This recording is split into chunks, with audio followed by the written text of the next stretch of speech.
was always the ships. They governed the rhythm of the city, like the tides, bringing profit and loss, rise and fall.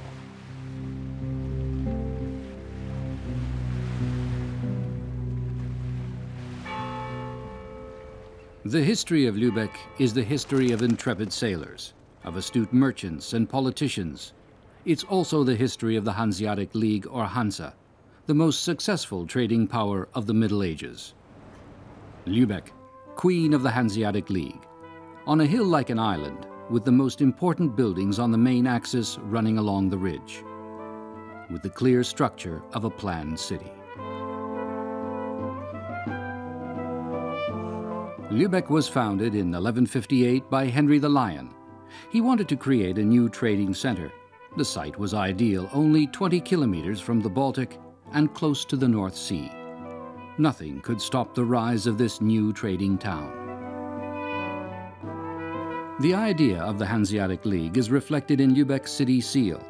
Two merchants swear to stand by each other to protect each other's lives and merchandise in uncertain times.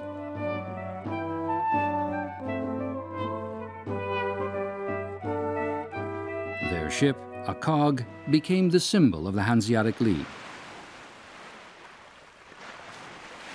Cogs were the container ships of the 13th century.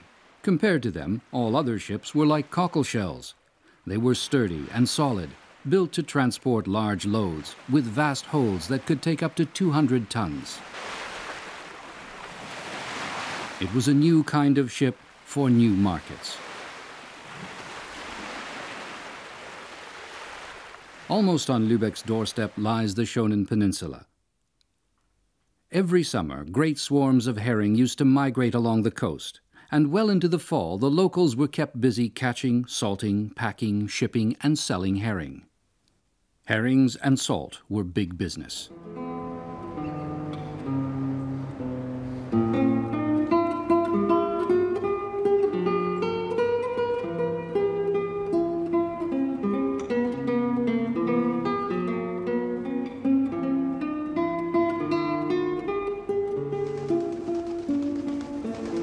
This was where the white gold of the Middle Ages was stored, Lübeck's old salt warehouses. In 1 year alone, more than 3,000 ships were unloaded here, bringing salt from the town of Lüneburg. Enough salt to preserve the herrings, which soon became one of the staple foods of Christendom. The Church's strict rules on fasting led to the development of a trade that spanned all of Europe.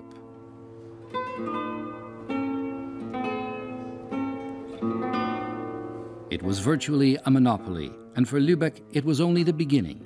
Soon the warehouses on the River Trava were bursting with goods of all kinds, staple foodstuffs, raw materials, luxury goods.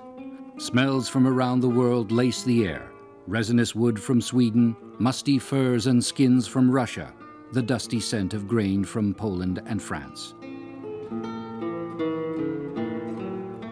Lübeck Cathedral. In 1173, Henry the Lion himself laid the foundation stone for the first great church to rise on the Baltic.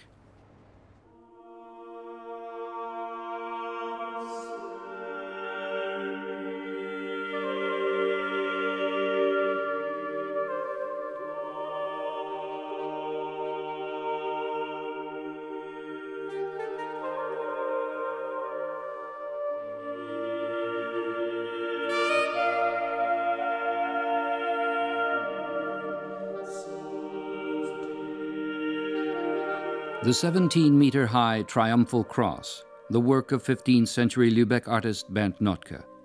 At the heart of the cathedral, it represents victory over death, an expression of hope.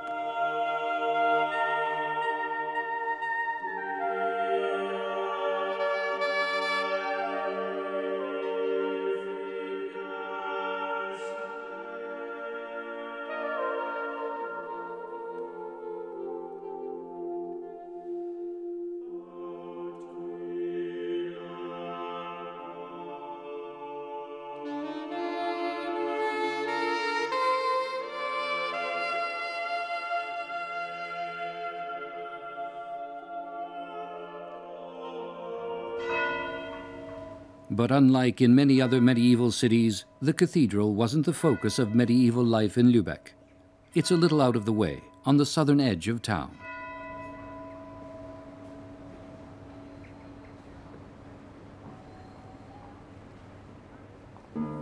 The real power is concentrated in the center, where marketplace, town hall, and municipal church form an integrated whole.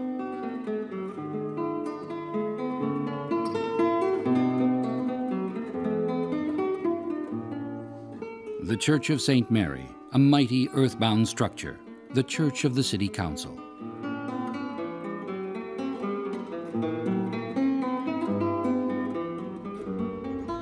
Completed in 1351, it towers over the cathedral, a triumph of bourgeois self-confidence over the power of the church.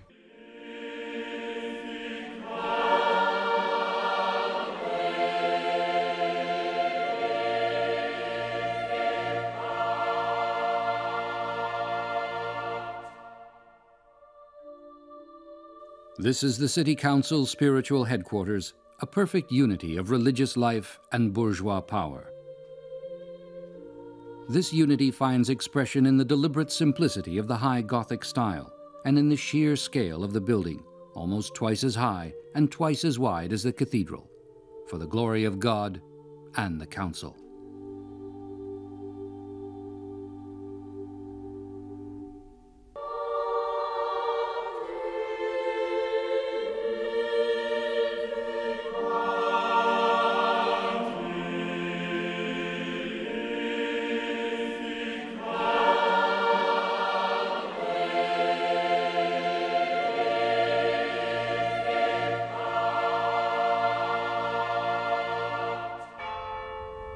It's brick Gothic, a style which was actually the result of a shortage.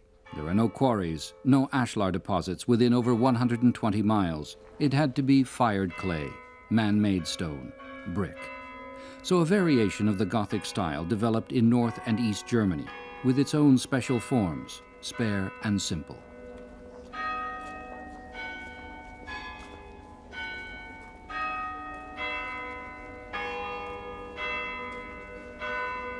Right next to St. Mary's, the town hall, where the 4 mayors and 32 councillors sat. They had power over life and death, war and peace.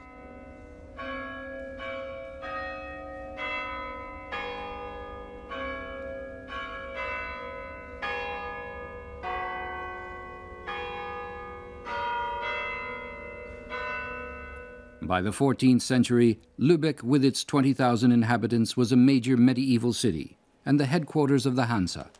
That meant representation and administration, constant expansion, with Renaissance and Gothic elements side by side. The Lübeck solution created a unique new style. This frontage simply joins buildings from various epochs. A splendid facade crowned with turrets, a symbol of the council's power.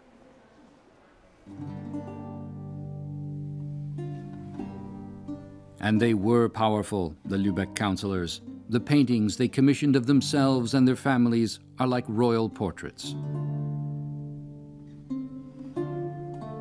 But they also cared for the city and for the less fortunate in this thriving society. The Hospital of the Holy Spirit, endowed by 12 of the councillors, provided an early welfare safety net. The old and the sick, almost 200 of them, were cared for here, body and soul, but their benefactors' souls also benefited. The inmates had to say rosaries for their salvation every day.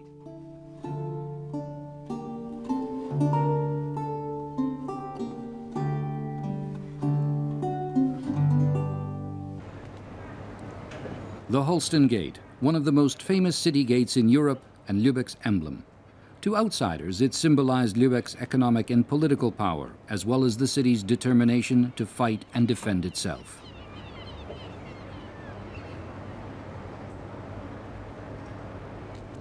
For the people of Lübeck, it was a symbol of home, all the more since it was their civic duty to lend a hand with building and fortification work. For 2 centuries, the ramparts were constantly being extended and reinforced and brought up to date, often because Lübeck's economic supremacy was under threat.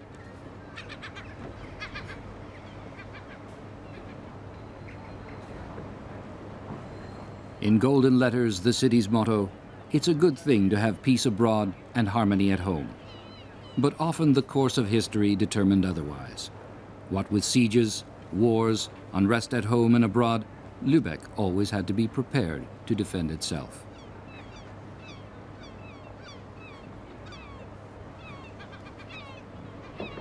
But for over 7 centuries, a bourgeois culture managed to develop, protected by these walls.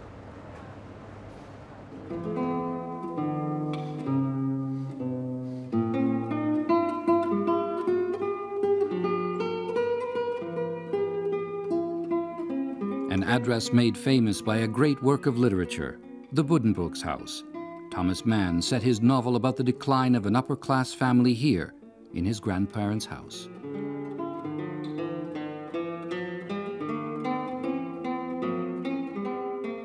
It provided him with a metaphor, horn of plenty and scepter, wealth and power. On the other side, scepter and clock, the sovereignty of time which changes everything. A farewell to wealth and power, for Lübeck too. As early as the 16th century, the idea of the Hansa had outlived its usefulness. New powers and new markets took its place. What remains is the city, the miracle of a power that grew out of liberty and flourished in freedom.